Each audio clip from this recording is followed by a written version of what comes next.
Bien. Buenas noches, compañeras y compañeros.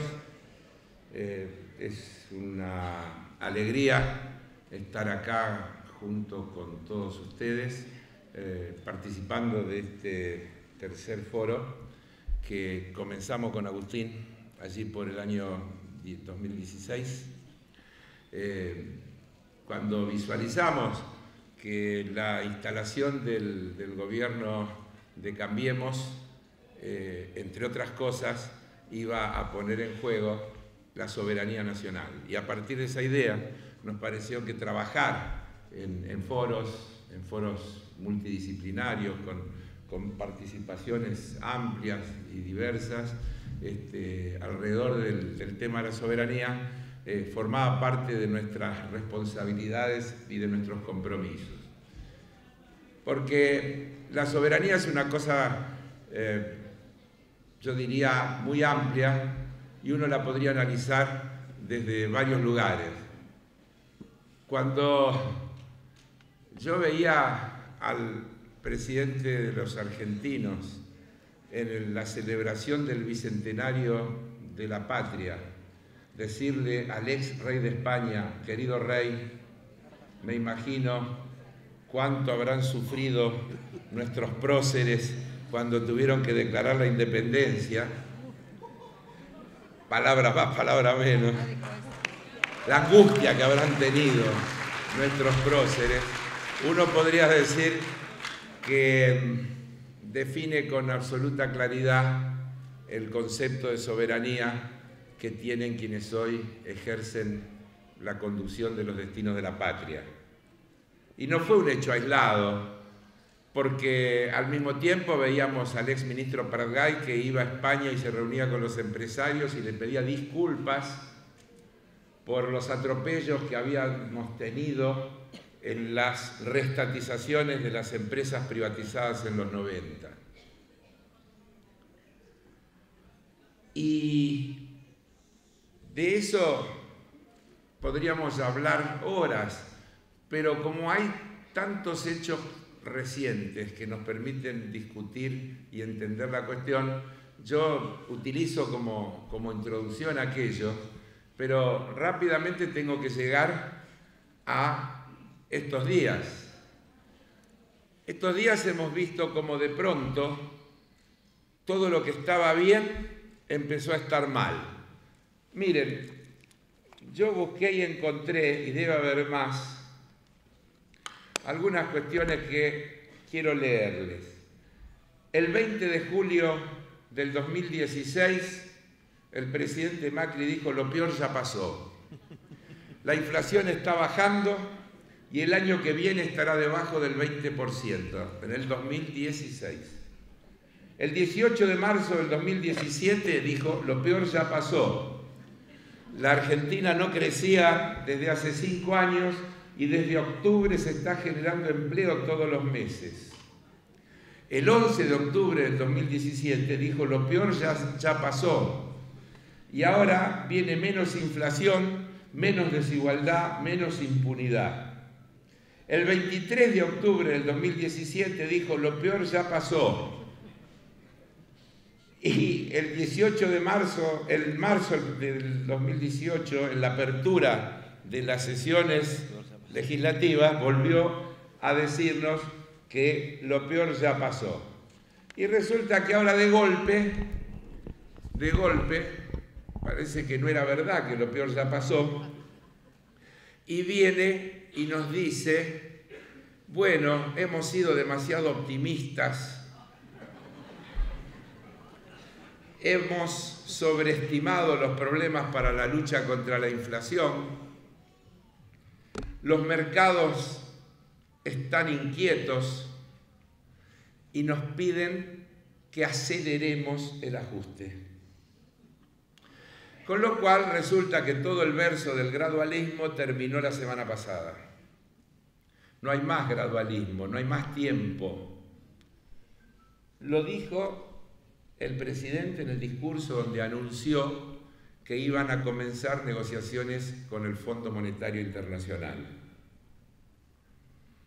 Yo diría: lo peor está por venir.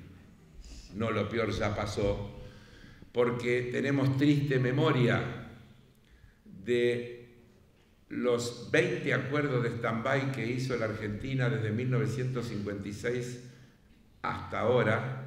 1956, luego de la caída del gobierno de Perón, el país se asocia al Fondo Monetario Internacional y en el año 1956 Álvaro Alzogaray nos dice que hay que pasar el invierno. Habla de la herencia recibida, no dice la herencia, dice los desajustes que nos dejaron los que estaban antes nos llevan ahora a tener que hacer todo esto, y para entrar en el camino del crecimiento y de esto y de lo otro tenemos que recurrir al Fondo Monetario Internacional porque si no, no podríamos pagar los sueldos. El discurso de Álvaro Alzogaray en junio del 1956. Martínez de Oz nos dijo más o menos lo mismo cuando el 2 de abril de 1976 nos anunció su programa económico. Si ustedes después quieren y tienen ganas, yo les leo los 12 puntos en los que él centró su programa económico. ¿Saben cuál eran? De memoria, y los primeros. Libertad absoluta de precio, eliminación de todos los controles de precio. Punto número 1. Libertad de tipo de cambio y eliminación de todo tipo de control sobre el tipo de cambio. Libertad de exportaciones, eliminando todo tipo de regulación y de impuestos a las exportaciones. Libertad a las importaciones, eliminando todo tipo de restricción y regulación para las importaciones. Libertad para fijar salarios de acuerdo a los mínimos establecidos por el gobierno nacional. Ese era el término que usó. Libertad para pactar salarios con los mínimos, dentro de los mínimos establecidos por el gobierno nacional. Libertad de los alquileres, y bueno, y 3 o 4 puntos más, 12 puntos. Es un calco, ustedes se dan cuenta que es exactamente lo que está pasando en estos momentos. Eso, los muchachos del gobierno se enojan cuando nosotros les decimos que se parecen a la dictadura, pero es que se parecen. Eso no quiere decir que no hayan ganado las elecciones, que no tengan la legalidad y no la legitimidad. Porque la legitimidad tendría que venir del cumplimiento de las propuestas. Y si uno se pone a repasar simplemente el debate que el presidente tuvo con Daniel Scioli antes de las elecciones, cuando le decía, ¿qué te pasa, Daniel? ¿Quién te dijo que yo voy a devaluar? Te metieron en la cabeza no sé cuántas... ¿En qué te has convertido? Yo voy a respetar todo lo que se hizo bien en la anterior gestión. ¿Cómo que les voy a quitar el fútbol para todo? ¿A quién se le puede ocurrir? Y tantas cosas. Cuando uno chequea todas esas cuestiones, dice, la legitimidad está cuestionada. Lo cual, yo no soy abogado, pero establece una diferencia entre la legalidad incuestionable que tiene un gobierno electo por una ajustada mayoría, pero mayoría al fin, y que le da toda esa legalidad. Legal no quiere decir legítimo. Legítimo tiene que ver con cumplir la palabra. Y este gobierno no cumple ni siquiera lo que dijo. ¿Dónde está la erradicación de la pobreza? ¿Se acuerdan cuáles eran los objetivos del gobierno? Pobreza cero. ¿Se acuerdan cuando el presidente dijo la inflación es una tontería? Un gobierno que no resuelve el problema de la inflación es porque no sabe gobernar. Todo eso está escrito, está grabado, lo podemos buscar en internet y aparecen todas esas cosas permanentemente. Hoy la tecnología nos da todas esas posibilidades. Y de pronto, entonces nos dicen, los mercados quieren que aceleremos el ajuste. Y nos hablan, como hablándole a doña Rosa, al mejor estilo Bernardo Neusta, y le dice allí el presidente dirigiéndose a una periodista que le hace una pregunta, ¿pero vos podés acaso gastar más de lo que ganás todo el tiempo y endeudarte? No se puede, y eso es lo que le está pasando a la Argentina. ¿Cómo podemos seguir endeudándonos todo el tiempo? Y nosotros no somos partidarios del déficit fiscal, porque si no hay un error de concepto. La discusión es cómo se resuelve el déficit fiscal, porque las cuentas tienen dos columnas, una es la de los ingresos y otra la de los egresos. Para estos muchachos la única manera de resolver el problema es ajustando los gastos. No se les ocurre pensar que podrían estar apuntando a cómo se resuelve del lado de los ingresos. Por ejemplo, datos que se conocen dicen que cada año las multinacionales exportadoras dejan de pagar impuestos en la Argentina por alrededor de 21.000 millones de dólares, utilizando todos los mecanismos, algunos, otra vez, probablemente legales y no lícitos, es decir, utilizando determinados mecanismos de triangulación donde venden barato desde acá hacia un paraíso fiscal que tiene baja tributación y desde allí va al destino final la mercancía y entonces acá pagan muy pocos impuestos porque acá ganan muy poco y la ganancia se cobra en los lugares donde tienen muy baja tributación. Eso se ha analizado y a la Argentina le cuesta 20.000, algo más de 20.000 o digamos 20.000 millones de dólares. Miren cuánto, yo sé que una cosa es decirlo y otra hacerlo, que este es un problema mundial, que este es un problema que tienen incluso los países centrales. Obama, cuando era presidente, hablando de este tema, dijo, en las Islas Caimán hay un edificio que o es el edificio más grande del mundo o es la estafa más grande de la historia de la humanidad, porque en un solo domicilio había registradas 12.000 empresas. En una dirección había registradas 12.000 empresas. Empresa que lo único que tiene es una dirección, una carpeta para desde ahí tributar en lugares de baja tributación. Es decir, hoy se da que esto es un tema global, complejo, no fácil de resolver, pero nosotros en vez de estar peleando contra eso lo estamos facilitando porque desregulamos todo, abrimos todo. Por ejemplo, se acaba de sancionar una ley de mercado de capitales de la que habla este gobierno como si fuera una maravilla, y la ley restablece la figura del agente financiero que en la administración anterior fue eliminada. ¿Qué es el agente financiero? La banca privada, esa donde uno va a la oficina de al lado con un bolso, deja la plata y se la ponen en algún paraíso fiscal. Adentro de la ley de reforma de capitales se ha restablecido la figura del agente financiero para poder volver a hacer legalmente la fuga de capitales de la Argentina. Nosotros no lo pudimos resolver, pero le pusimos todas las trabas que pudimos. Es decir, nadie dice que es fácil. El problema es si uno pelea o en realidad empuja para que las cosas vayan para ese lado. Los países en vías de desarrollo como la Argentina tienen un problema permanente que tiene que ver con las divisas. El factor externo es un condicionante permanente del desarrollo de países como los nuestros, que necesitan divisas para desarrollar las inversiones, para desarrollar su aparato productivo y el comercio global no se lo permite en las condiciones necesarias. Ahora, uno en eso, ¿qué puede hacer? Dos cosas. La correcta, que es la que se hizo en la etapa anterior, es administrar las divisas. Eso que groseramente los grandes medios de comunicación y las fuerzas conservadoras llamaron el cepo y que algunos de nosotros a veces inocentemente repetimos. En el uso de la terminología hay también un profundo contenido ideológico. Cepo es un instrumento de tortura. Llamar cepo a la administración de las divisas es instalar en la sociedad que esa administración es una tortura para la sociedad, para la gente, para las personas. ¿Cómo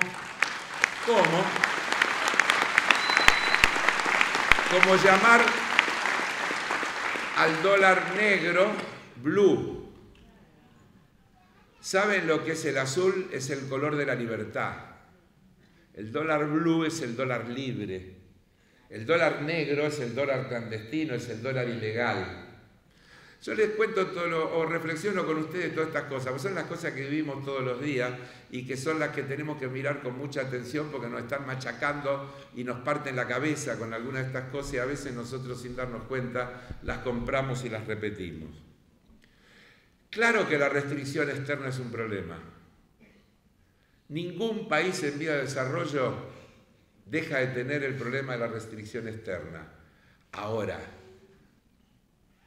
estamos a punto de batir el récord mundial del déficit de balanza comercial. La política que estos muchachos han llevado adelante va a dar este año, aunque tal vez ahora se recorte un poco con la devaluación, alrededor de 10.000 millones de dólares de déficit de balanza comercial. 10.000 millones de dólares significa que vamos a importar por 10.000 millones de dólares más que lo que vamos a exportar.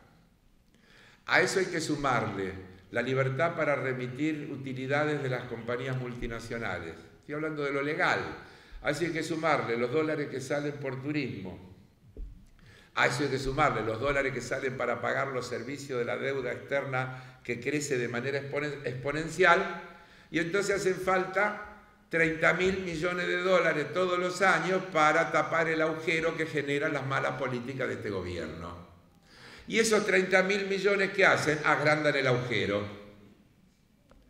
¿Por qué? Porque generan intereses cada vez crecientes. Y entonces el país tiene esta situación. Tiene un déficit primario, diferencia entre los ingresos corrientes y los egresos, que el gobierno achica ajustando. Saca subsidio, baja salario, achica jubilaciones, etc.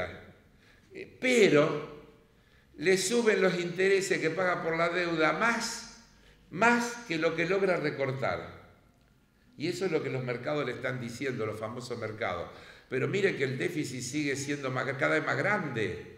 No es cierto que lo están achicando, se les está agrandando, porque la suma de ese déficit primario recortado más los intereses agrandados, da un número más grande que el de antes, y entonces hay que tomar más crédito, y entonces hacen falta pagar más interés, y entonces el ajuste es mayor, y no termina nunca. Esta política de ajuste no tiene final si, como yo vengo insistiendo, los ajustados no resisten. No hay cuestiones de que van a ajustar un poquito, nos van a ajustar un poquito, y las cosas se van a arreglar. Miren, Grecia hace 8 años que está sometida a los ajustes del Fondo Monetario Internacional. Tuvo en los 8 años 13 reducciones jubilatorias. El Producto Bruto cayó el 22%. No llegan nunca a la meta. El país se les achica porque la actividad económica se achica, porque el consumo se achica, porque entonces hay menos impuestos provenientes de esa actividad económica. Entonces tienen que seguir siempre ajustando del lado del gasto. Y del lado del gasto, ¿quiénes están? Otra vez, los jubilados, los que reciben la asignación universal, los trabajadores del Estado, los maestros, los que trabajan en los hospitales, etcétera, etcétera. Todas las transferencias que hay que hacerle a las provincias, las obras públicas. Si no hay reacción de los ajustados, el ajuste es sin fin. No hay un lugar donde, no, pero ahora ya está. El año que viene va a hacer falta otra vuelta de tuerca. Y así sucesivamente. El gobierno nos dice, el presidente dice, yo les hablo con la verdad. ¿Lo escucharon repetir esto? Yo les hablo con la verdad. Y ahora tenemos un presupuesto que dice la verdad. Miren, yo les voy a decir rápido. En el presupuesto actual, la economía iba a crecer 3.5 el PBI. Los más optimistas ahora hablan de 2 como mucho. Como mucho. Esto es pérdida de ingresos, porque una cosa es si la economía crece 3,5 puntos y otra si crece 2. Ojo, yo no soy de los que creen que el problema se resuelve con el crecimiento. El crecimiento es una condición necesaria, pero no suficiente. Crecimiento sin política que redistribuya los frutos del crecimiento agudiza la brecha, hace que los ricos sean cada vez más ricos y que haya mayor cantidad de pobres. No nos van a engrupir con la hipótesis del crecimiento. Claro que hay que crecer, Pero hay que crecer con política de distribución, es un problema dinámico. Hay que repartir ese crecimiento para que ese crecimiento sea positivo y ayude a incrementar la propia actividad económica. Pero yo le estaba hablando del presupuesto de la verdad. ¿Saben a qué tipo de cambio promedio del año 2018 está calculado este presupuesto? 19,50. 19,50. 3,5 de crecimiento. ¿Saben cuánto es el déficit de balanza comercial que tienen presupuestado para este año? Que ya era una barbaridad. 5.400 millones. Lo van a duplicar. ¿Cuál es la verdad? Todo es una mentira total, puesta con cara de póker, hablando como si habláramos entre nosotros, y diciendo lo que se llama en realidad no la verdad, sino la posverdad. La posverdad es esa construcción, utilizando la potencia de los grandes medios de comunicación, que instala entre las ciudadanías las ideas de que las cosas son de una manera. Y la teoría es que no importa la verdad, sino lo que la gente cree. Entonces, si vos le decís que estamos combatiendo la pobreza, estamos creciendo, está bajando la desigualdad, aunque la verdad es todo lo contrario, la posverdad gana terreno porque se afirma a través del machaque continuo, de la mañana a la noche, a lo que todos estamos sometidos, a través de los más diversos medios con los que nos apabullan, hasta, yo diría, atontarnos de tanto machacarnos con alguna de esas cuestiones. Y bueno, pero la realidad se va imponiendo y no se puede seguir con la posverdad tanto tiempo. Lo peor ya pasó, no se puede repetir más. ¿Cuántas veces más se podrá decir lo peor ya pasó? La culpa la tiene la pesada herencia. ¿Cuánto tiempo más le van a echar la culpa a la pesada herencia? Hoy con Agustín estábamos en un programa de radio y un periodista preguntó, bueno, pero el gobierno dice que esto es la herencia que han recibido. Entonces yo le saqué un papelito de este montón que tengo por acá, que curiosamente es el prospecto que este gobierno utilizó cuando salió a buscar fondos para pagarle a los fondos buitre en un documento que se llama Argentina, Tierra de Esperanza, Tierra de Oportunidades. ¿Sabe lo que dice ese documento?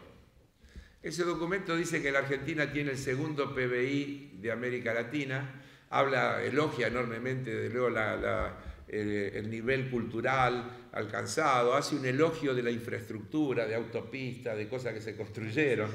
Dice que el desempleo es 5,9, dice que la deuda en relación al PBI es 13%, escuchen lo que les digo, y dice que el déficit fiscal es de 2 puntos.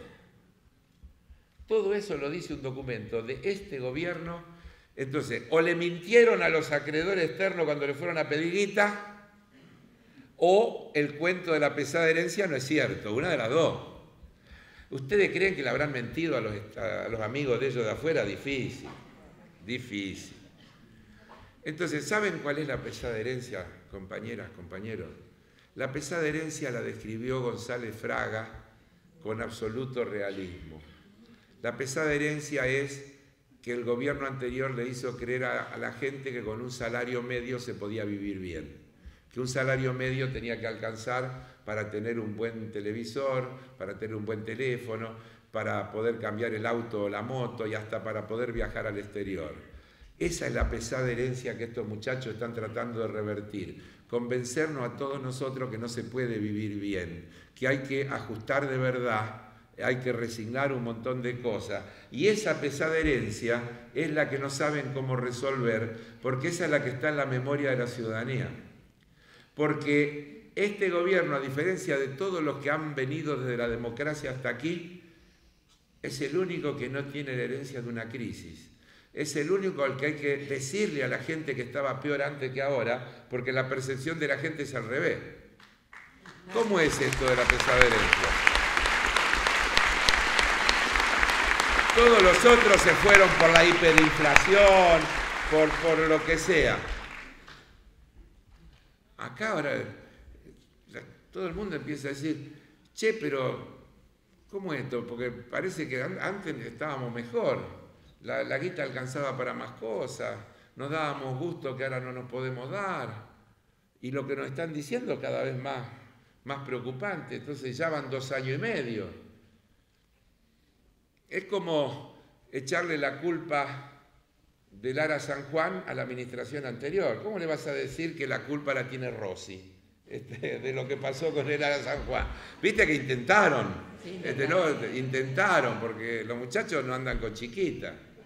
Para 2 años y medio después, inspeccionado no sé cuántas veces, después de haber hecho no sé cuántos viajes, tienen un desgraciado episodio, porque y uno no tiene ganas de prenderse de eso, pero la perversidad del discurso que esta gente utiliza, de cualquier cosa que pasa, decir que es porque lo que pasó antes, es terrible, es de una maldad y una perversidad sin límite.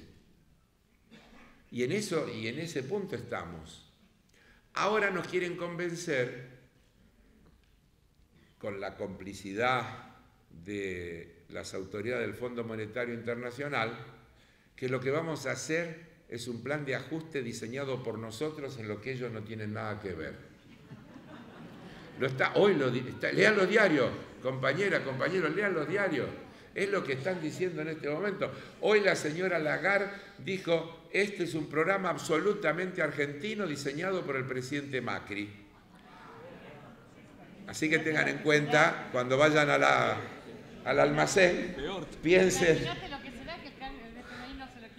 No, ustedes saben que hace tiempo, una vez en un reportaje televisivo, yo decía, este gobierno no necesita los planes de ajuste del Fondo Monetario porque hace voluntariamente todo lo que el Fondo Monetario le pediría. Claro. Es decir, que Lagarde dice la verdad, claro. No necesita ponerle condicionamiento porque se los pone directamente Macri voluntariamente porque él quiere ir por ese camino.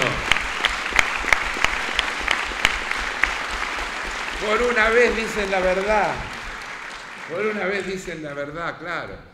Sin Fondo Monetario, ellos en realidad, yo tengo una teoría, poco compartida, pero la sigo teniendo, que han actuado esta crisis, que la han sobredimensionado. Totalmente de acuerdo.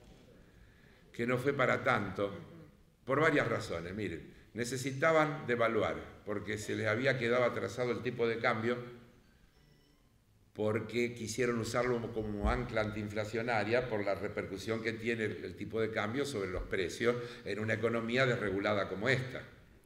Otra vez, la etapa anterior, primero había un tipo de cambio oficial al que se realizaban las exportaciones y las importaciones, que además las exportaciones tenían retenciones y había que proveer al mercado interno al precio deducidas las importaciones y del tipo de cambio oficial. Ahora, el precio de la mercadería interna es el mismo que el internacional. Entonces, si hay una devaluación y el trigo cuesta más pesos, la harina cuesta más pesos, el pan se hace con harina y energía. Si la harina se ajusta por el tipo de cambio y la energía tiene las variaciones que tiene, el pan, los fideos y todo tiene que aumentar en la misma proporción.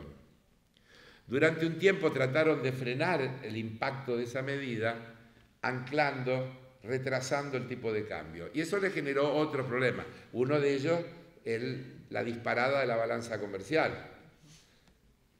Cuando uno mira la conducta de la gente, cuando vos ves colas de 8 horas para ir a Chile a hacer compras, o a Paraguay, está claro que hay un problema que tenés que resolver. Algo está mal ahí. Entonces ellos corrigen eso, y un tipo de cambio alto podría ser una buena herramienta si viniera acompañada de 23 medidas más que hiciera que eso no influyera en los precios internos y en el consumo popular. Si hubiera regulaciones que desligaran, por ejemplo, el tipo de cambio del precio de los alimentos. o de las tarifas de los servicios públicos. Es decir, si hubiera otra política, desde luego, si hubiera otra política completamente distinta que la que tiene esta gente. Pero tenían que devaluar y corregir el tipo de cambio y al mismo tiempo tenían que acelerar el ajuste. Acuérdense que una semana antes el ministro de Hacienda se puso un día frente a las cámaras y dijo: hemos decidido bajar de 3,2 a 2,7 el déficit fiscal. Es decir, que todavía no había actuado el fondo.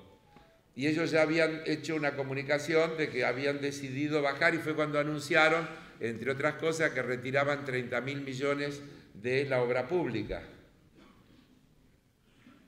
30.000 millones de la obra pública es no solo menos obra pública, menos trabajo para muchísima gente. Porque todas esas cosas se van encadenando. Así que ellos venían ajustando y se dieron cuenta que tenían que ir más rápido. Y se dieron cuenta que todo esto que los economistas neoliberales, los Sper, Melconian y demás le vienen diciendo hace rato: muchachos, así nos vamos a los caños, hagan de una vez lo que tienen que hacer, según la teoría de ellos, es decir, ajusten en serio y termínenla. Tenían que encontrar el puente por el cual hacer ese cambio. Y ese puente se llama Fondo Monetario Internacional. Había que encontrar la manera de ir al Fondo Monetario para que el fondo nos imponga nada más que lo que, por ejemplo, le impuso a Cavallo en su momento: déficit cero. ¿Ustedes se acuerdan del déficit cero? Cavallo fue y volvió contento. Dijo: no nos pidieron nada, solo nos pidieron déficit cero. ¿Se acuerdan cómo terminó la historia? Sí. Claro. El otro día el presidente dice: evitamos volver al 2001. Es una mentira flagrante. Ellos en realidad están camino al 2001 y están revirtiendo un proceso que fue salir del 2001, que fue el que empezó en el 2003. Las políticas que se empezaron a construir desde el 25 de mayo del 2003 fueron las políticas de alejarse de las políticas que nos llevaron al 2001. Y todo lo que estos muchachos están haciendo, indefectiblemente, nos llevan a un final parecido. El final parecido podrá tener helicóptero o no tener helicóptero, y es deseable que no tenga helicóptero. El final parecido tiene que ver con las consecuencias que la ciudadanía va a pagar. Cuando digo que es mejor que no tenga helicóptero, yo creo que lo que hay que hacer es derrotarlo como hay que derrotarlo, en las urnas, con una opción transformadora, superadora, que efectivamente nos dé la posibilidad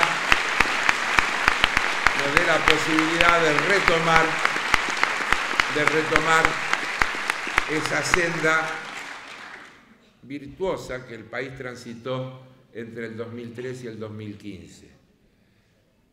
Yo estoy convencido que los que vinieron utilizaron algunos errores y algunas debilidades, no para corregir esos errores y esas debilidades, sino para modificar lo que se había hecho bien. Ellos no vinieron a resolver lo que se pudo haber hecho mal o no haber hecho suficientemente. Vinieron a destruir lo que se hizo bien.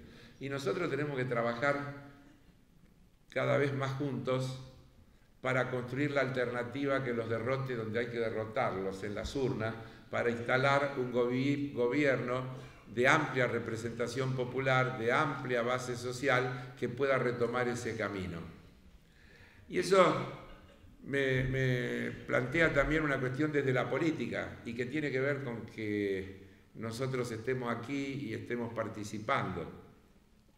Hoy ya nadie duda que el gobierno está en retroceso desde el punto de vista de la aceptación popular. Durante mucho tiempo algunos nos sorprendíamos, decíamos: ¿cómo diablo es esto que estos tipos hacen todas estas porquerías y todavía la gente le sigue dando apoyo o sigue creyendo que puede ser que por este camino se vaya a una mejora de las condiciones de vida? Creo que hubo un quiebre, y ese quiebre fue 14 de diciembre del año pasado, cuando en la calle reprimieron, mostraron la peor de sus facetas, empezaron a mostrar, porque va a ser peor, empezaron a mostrar la peor de sus facetas, y pasó todo lo que allí pasó en la discusión de la reforma previsional. De allí para acá el gobierno viene perdiendo imagen en caída libre y está en un punto mucho más bajo que el que tenía, por ejemplo, en octubre del año pasado cuando fueron las elecciones legislativas. El problema es que muchísima de la gente que creyó de buena fe que ese cambio podía venir a corregir algunas cosas que no le gustaban, pero que no iba a tocar las que estaban bien hechas, y que hoy está desencantado de esa posibilidad, todavía necesita encantarse de una nueva posibilidad. Y eso es lo que tenemos que construir entre todos, pero eso se tiene que hacer además sobre la base de un acuerdo programático. No hace falta una cosa que llegue a los detalles mínimos. Un acuerdo programático, miren, yo lo escribí por acá, un acuerdo programático que defina si quiere un Estado presente o quiere un Estado canchero. Primera cuestión que hay que definir. Estado canchero no es una definición mía, es una definición del presidente Macri. Canchero referido a cuidar la cancha. El señor presidente estuvo ahora hace poquito en Davos, ahí donde se reúnen los grandes inversores internacionales, digamos, un poquito de lo peor de lo peor. ¿Y saben lo que dijo? Nosotros les cortamos el pasto para que ustedes jueguen. Estamos en un foro de la soberanía. Piensen lo que quiere decir cuando uno va a un foro internacional y le dice a esos señores, nosotros le cortamos el pasto para que ustedes jueguen. Entonces, la primera gran definición es, ¿queremos un Estado que intervenga, que regule, que se meta, o queremos un Estado canchero que deje que las fuerzas del mercado determinen cómo se acumula y cómo se distribuye la riqueza? ¿Queremos un país donde los salarios se discutan en paritarias libres o queremos un país donde el gobierno te diga, no, el techo es este porque hay que ajustar el valor de los salarios? Y me detengo en este punto porque es una cuestión clave. Mucha gente no se da cuenta que para que haya ajuste tiene que haber un cambio en los precios relativos de las variables de la economía. Lo explicábamos recién también en esa nota en la radio. Imagínense si todo fuera igual, se devalúa un 30%, los salarios aumentan un 30%, los combustibles aumentan un 30%, todo aumenta un 30%, estamos igual que antes, no pasó nada. Ajuste hay cuando unas cosas aumentan más que otras. Ajuste hay cuando los salarios van detrás de las otras variables de la economía, cuando las jubilaciones van detrás de las otras variables de la economía, si no, no hay ajuste. Ajuste hay cuando deliberadamente el gobierno, con la complicidad de muchos dirigentes sindicales, pacta paritarias al 15% o menos, con una inflación que va a ser del 25 al 30%, con la pérdida de valor adquisitivo del salario que eso significa. La inflación es un problema, nadie puede estar a favor de la inflación, pero con paritarias libres entre el 2003 y el 2015 los salarios le ganaron la inflación permanentemente.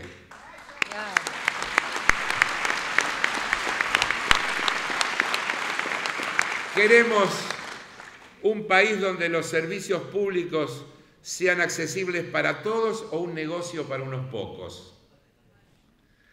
Piensen otra vez, servicio público. ¿Cuál es la condición esencial para definir que un servicio es público? La plena accesibilidad. Un servicio es público cuando todo el mundo puede acceder. La escuela pública y gratuita es eso, es la enseñanza al alcance de todo el mundo. El agua, la luz, el gas no pueden ser medidos, como dice el presidente alegremente el otro día, los uruguayos, nuestros hermanos uruguayos. Ahora descubrió que tenemos hermanos en la región. Antes se quejaba de que le llenaban los hospitales y demás de gente y le aumentaban los costos, ¿se acuerdan, no? Ahora descubrió de pronto que tenemos hermanos latinoamericanos. Nuestros hermanos uruguayos pagan el gas mucho más caro que los argentinos, dice. ¿De qué nos quejamos? Primera mentira, en Uruguay no hay producción de gas. Segunda mentira, en Uruguay no hay red de gas, hay garrafa. ¿Cómo van a comparar un país que no produce, que no tiene red, con un país que sí produce y que sí tiene red? ¿Y saben el consejo que nos dio, porque nos incluye a todos? Si ahorramos, a pesar de los aumentos, las facturas pueden llegar a ser más chicas que lo que eran antes. Ustedes se ríen, dijo eso el presidente. Dijo eso el presidente. Si ahorramos, y ahí viene la cosa de no andar en pata. Ustedes vieron todas esas, recuerdan todas esas cuestiones que nos dijo de que había que andar con pullover en casa, adentro, bien abrigado, etc. Así que ya saben cómo hay que hacer para que las tarifas no les duelan. Ahorren. Yo lo digo un poco jocosamente porque ya es bastante dramático y alcanza con el dramatismo real que tienen las cosas. Entonces, vuelvo a repetir, grábense la idea. Un servicio público es público cuando todos pueden acceder. Es probable que en la política anterior hubo deficiencias, no estableciendo diferencias entre quienes podían pagar una tarifa plena y quienes tenían que estar subsidiados. Pero voy a decir dos cosas. Cuando en el 2014 el gobierno decidió aumentar las tarifas, Macri y todos los como Macri salieron a protestar airadamente y los medios que le responden salieron a hacer campaña respecto a los aumentos de las tarifas y fueron a la justicia, y esa justicia cómplice que existe en la Argentina hizo lugar a los amparos para que esos aumentos no se pudieran aplicar. Esa es la verdadera historia. Y ¿saben qué? En ese momento el gobierno había decidido sacarle los subsidios a los country, a Puerto Madero, a Palermo Chico y no sé a cuál otro barrio más, donde la Recoleta eran los barrios a los que se les sacaba los subsidios. No se pudo aplicar porque no lo dejaron estos tipos aplicar. No porque no hubo voluntad del gobierno anterior. De paso, quiero decir que el gobierno también abrió un registro voluntario de ciudadanos que desearan renunciar al subsidio. El otro día accedí al número. ¿Saben cuántos nos anotamos? 32.000. En la Argentina creo que hay, bueno, digamos 10 millones de hogares, para decirlo de alguna manera. Hubo 32.000 voluntarios dispuestos a renunciar al subsidio. Me gustaría ver la lista, ver cuántos de estos muchachos renunciaron. Esto es como lo del dólar futuro. Sería interesante ver las listas de quiénes son los que compraron, ganaron y hacen las diferencias. Un país que defina su lugar en el mundo, entendiendo que la primer fortaleza es la integración regional. Nosotros pasamos de una región donde en 1964, en Punta del Este, en la OEA, expulsaron a Cuba, a una región que construyó la CELAC, una organización de países latinoamericanos que dejaba fuera a Estados Unidos y Canadá. Esa es la diferencia de modelos y de proyectos. En esa magnitud hay que ver la diferencia de modelos y de proyectos. Esa integración regional, ¿cómo que la Argentina estaba aislada del mundo?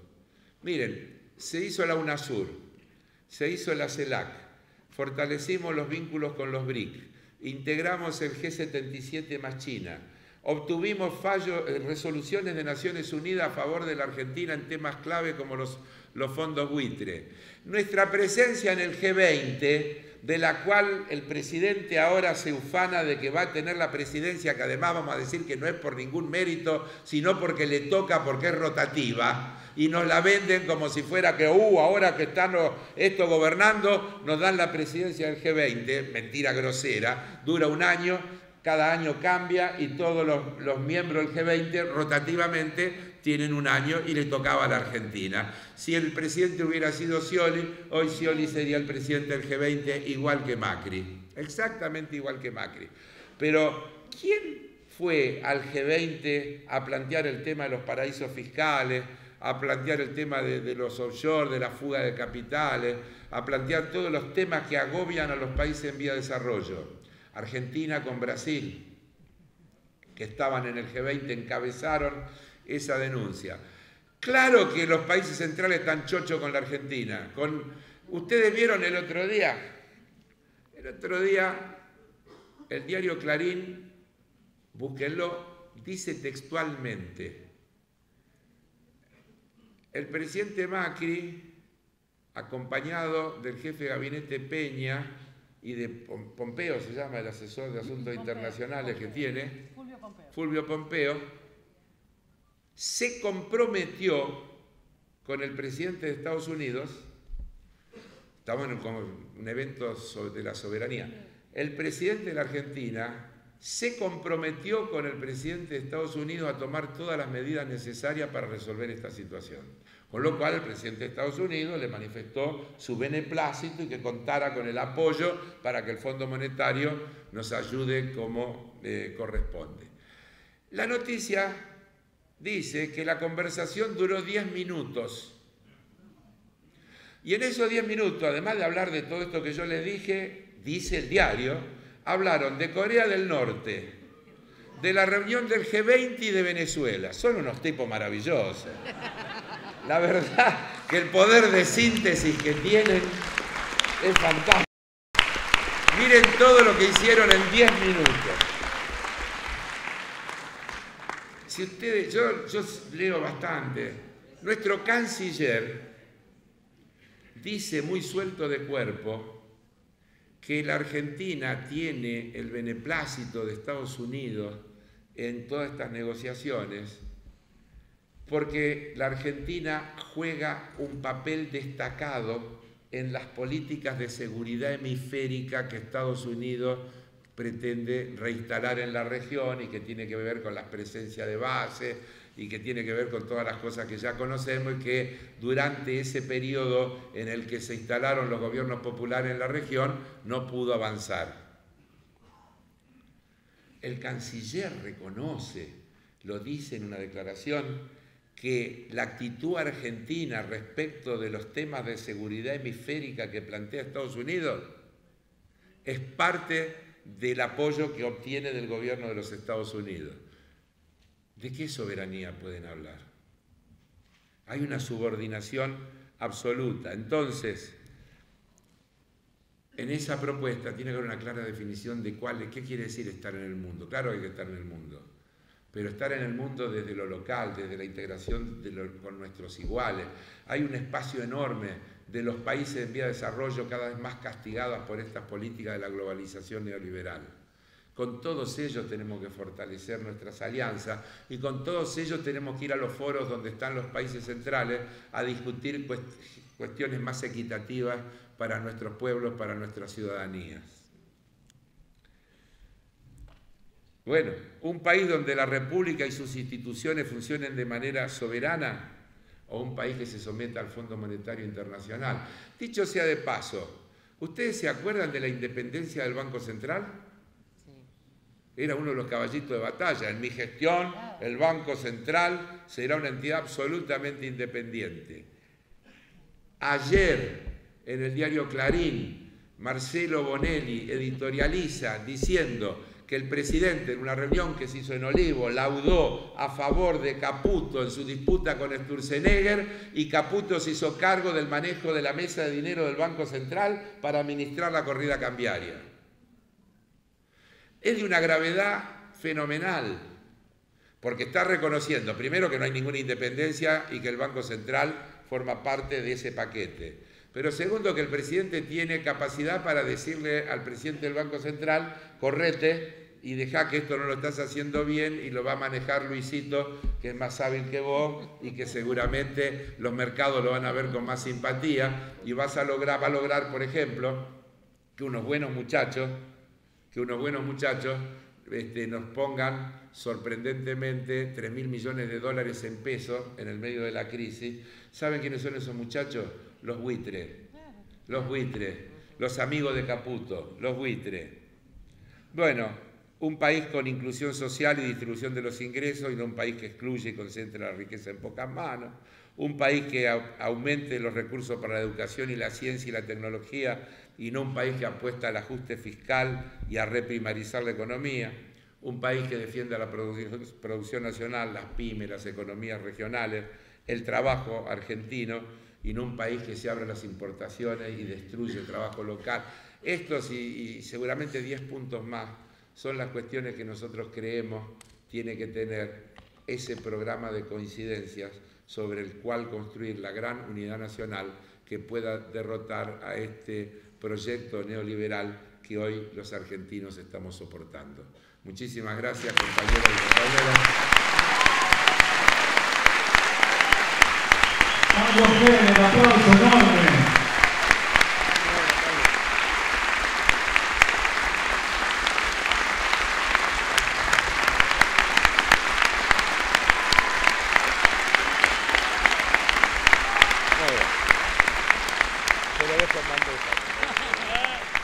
Parte final de este